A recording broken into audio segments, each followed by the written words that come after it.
cannot stress how much this little graph has shaped the world around us. It's used in Hollywood today as the only objective template for every story. Not true. That's not even remotely true. What's she talking about? Hollywood became obsessed with Blake Snyder's Save the Cat in, I believe, 2012-ish, whenever that book came out. Like, that was the book everyone was talking about. And, yeah, Hero's Journey, screenplay by Sid Field was before that. Story was before that. Story was, like, kind of inaccessible. And then Blake Snyder wrote Save the Cat, and it was finally a book that Hollywood producers could read and understand. And then in every story meeting, it was like, Blake Snyder, Save the Cat. It came out in May 2005. Yeah. Which is 15 years ago now. But when I took my film classes, and some of them were writing classes, I don't think anyone ever talked about the hero's journey ever. Like the emphasis was on 3-act structure. Like, that was the objective metric that everything had to be built around, was a 3-act structure. Yep. So I don't know what the fuck she's talking about. Like, this is weird.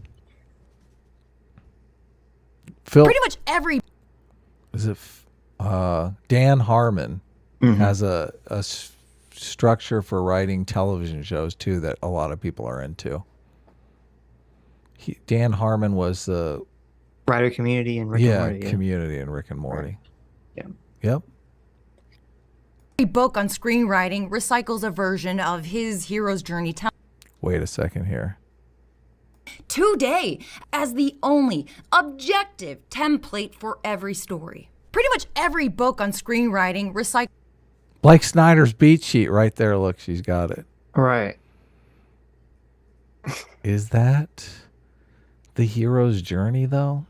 Maybe. It has some similar. It's not, but it has some. This is a problem, and this is why this is so stupid. Because if Joseph Campbell is correct, which he's never even like addressed the argument at all, this has all been ad hom so far. If he's correct that you can distill certain ideas out of the majority of human stories, then any template that is created is going to have a lot of similarities, obviously. And so, yes, like this template has similarities with a lot of parts of the hero's journey, but it's not the same thing. It's not exactly the same thing. It emphasizes different things. Here's the difference in argument. The Joseph Campbells of the world are saying this is some innate principle of the world that has caused this pattern to emerge, that this is what people find entertaining. And Maggie Mae Fish is saying white male patriarchy has forced this pattern on the world, and that we're all culturally, bending the knee to this pattern because they control society. Those are the two arguments at stake here. Right. And I feel like, I'm much more on the Joseph Campbell side. Because how do you make Maggie Mae Fish's argument that... Well, you would have to show, and this is what she's not doing, you'd have to show that there's all these cultures where like very main well-known stories and myths that comes from these cultures are completely different from the hero's journey. They don't fit that format whatsoever. And you can say, look at all these stories that don't fit the hero's journey, and she kind of goes through them. And then you say, oh, okay, well, maybe I guess he was wrong then. But she hasn't done any of that. She hasn't given a single counterexample, except she said, well, some people thought Odysseus was bad instead of good, which isn't even a counterexample to the hero's journey. Not really, is it? Because you can have the anti-hero's journey go through the exact same fucking thing. I love that Blake Snyder has the catalyst. He says a catalyst has to take place before page 12, which is like 12 minutes into a film. Right. I love, like, get the story going immediately. If I'm 30 minutes into a movie and I don't know why the hell I'm watching it. The 30 minutes is crazy, Yeah. Come on, guys. What the fuck? Well, that's the problem with Ring of Power. I know. Where the fuck is this story going? We're 4 episodes in. And it's just We're ridiculous. think about it this way. Think about this is how you should think of Rings of Power. We're 4 episodes in, and how little information we haven't got. Is Sauron even around? What the fuck is his plan? What the fuck is Galadriel's plan? What the fuck are, who cares about what's going on with the Harfoots? What the hell is going on with the dwarves? So what, the dwarves have mithril? Like, but are they building something with it? Are they going to forge the ring? We're 4 hours in. That's the entirety of the Fellowship of the Ring. You know how much shit happened in the first Lord of the Rings extended edition? Yeah. You know how much crap they pushed into 4 hours, and just get rid of the extended edition. So it's only 3 hours.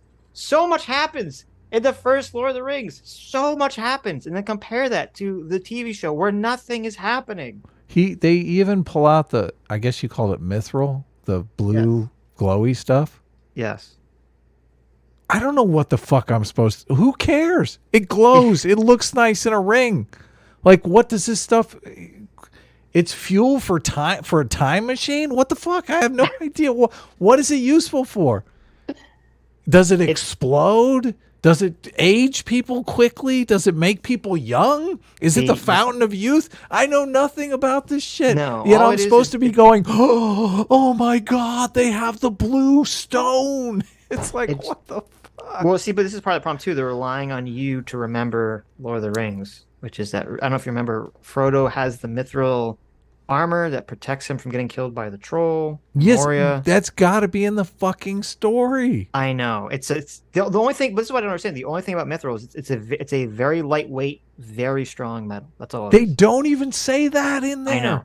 That's the benefit of it, which is like, it's good, but like, is it really the holy grail of Middle Earth? I don't think so. It's so who cares? Like, even if they came out and said, oh, that's very good for lightweight armor, I'd be like, yeah, why the fuck am I watching this show? Right. No, why do I care? I don't care. In the first Lord of the Rings, you learn about the entire history of the ring. Frodo gets the ring from Bilbo. Frodo learns about the dangers. He leaves the Shire. We meet Gandalf. We meet Aragorn. We meet Legolas. We meet Gimli. They get chased by Ring Wraiths. We learn about all the shit was going on with the elves. We go visit Elf Town. We learn the main plot. They can't destroy this evil ring that corrupts people, and the only way to get rid of it is to throw it into a volcano somewhere very far away. So they're all going to go on a mission to go do that. They go on the mission to go do all that. They go through a bunch of places. They go through a mountain. They fight a bunch of monsters and a demon. Gandalf fucking dies, and then Boromir dies. Okay? Like, there's so much happens in the first Lord of the Rings movie. Yeah. Nothing has happened in the first 3 episodes of this TV show. We have 4 hours of screen time. Yes. And we've learned that what's her name resubmitted her college application. It's like, oh my God, please make it stop. We learned about Isildur's sister reapplying for college. That was very important to know for some reason. We learned that, like, in Numenor, they have strong labor unions. Yeah, this is the worst writing ever. It's crazy. Horrendous. It's just crazy. Michael's a version of his hero's journey template. Okay, and why wouldn't they? That last one was Sid Field. I know all of these. Okay. Big brain. I know them all. They're great. I don't. Why is she showing them? It doesn't seem relevant to her argument. Campbell asserts with every other breath that he's figured it out. He's given you the key to storytelling, which maybe explains why sometimes stories from Hollywood feel so. So she had a bunch of lists of a bunch of different, like, script writing formats. Isn't the fact that a bunch of different ones exist disprove her point? Because her point she's trying to make is that, oh, Joseph Campbell created this format and everyone just copies it now. But if that's the case, why would anyone have to create new formats? Why wouldn't they all just use Joseph Campbell's format? Yeah, she's saying they're derivative of that. Yeah, but everything's derivative of everything else. Yeah, evolution splits off. It's like, oh, look, let's make a little minor variation here. Right, everything is derivative. Yeah. Everything is derivative. But she's saying it's the same. So if it's the same, then everyone would just use Joseph Campbell's stuff. They would never have created anything new. I'm very familiar with Blake Snyder. The hero's journey, not really big with, so I don't know how much overlap there is.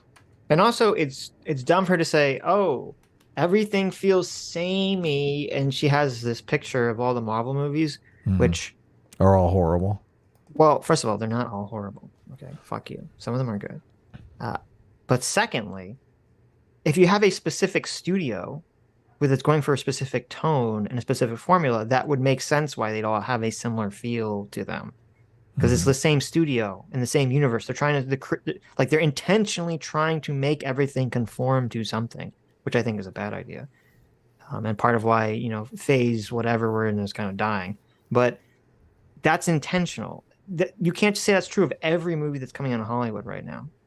Every movie that's coming out is not a fucking Marvel movie. Yeah. Some of them are garbage. Samey. I don't. Executives, producers, all the way down to your professors and fellow creators. The Blake Snyder is way more. I mean, I think he's got like 15 beats, and there's a couple beats on the hero's journey that are similar. Obviously, there's death and rebirth, which is kind of that's the moment when the largest change happens in the character, like the character arc is achieved, and then they usually engage in the third act as like their new selves, and it's like the testing of the new self. Mm-hmm. That's pretty. I mean, that's pretty prominent in all of these. But all of these, like, helper, mentor, joining, that kind of stuff. That's not on the Blake Snyder. That's not in Blake Snyder's stuff. Right. Well, obviously, a lot of that stuff doesn't exist in a lot of modern storytelling at all. Supernatural aid. Mm-hmm. Threshold guardians. Beginning of transformation. I mean, right. he's got the arc. Right. He's got a character arc. Yes. Yeah. Which, I mean, that's okay. Sure. Creators are giving feedback and notes based off of this guy's ideas from the 1950s. And I don't know if you know the 1950s, but it doesn't take long to figure out that maybe he might have missed the mark on a thing or two. And his influence didn't. So anything anyone makes from a time period where people were sexist or racist by today's standards, you just have to throw in the trash. Is that the argument that's being put forward here? Mm-hmm. Or, I mean, this is like the leftist brain rot. It's like, oh, we are all products of our culture and our environment, and nothing else. So therefore, anything produced by a person who lives in a culture and an environment of racism or sexism must be garbage and thrown away. I mean, this is 100% straight. This completely conforms. It's hilarious. This completely conforms to what we always say, where like the left is offense and the right is defense. And she's literally just, we need just change. Anything that is conforming to standards is bad, must be thrown in trash. Which is ironic too, because Joseph Campbell, his prescription of a hero is literally something she should like. It is like the left-wing narrative of seeking to find the solution, outside of current society. Like that is the standard of Joseph Campbell's hero, is like the left-wing paradigm, ironically enough. And she's throwing this in the trash can because she's too stupid to understand it or to analyze it or to think deeply about it.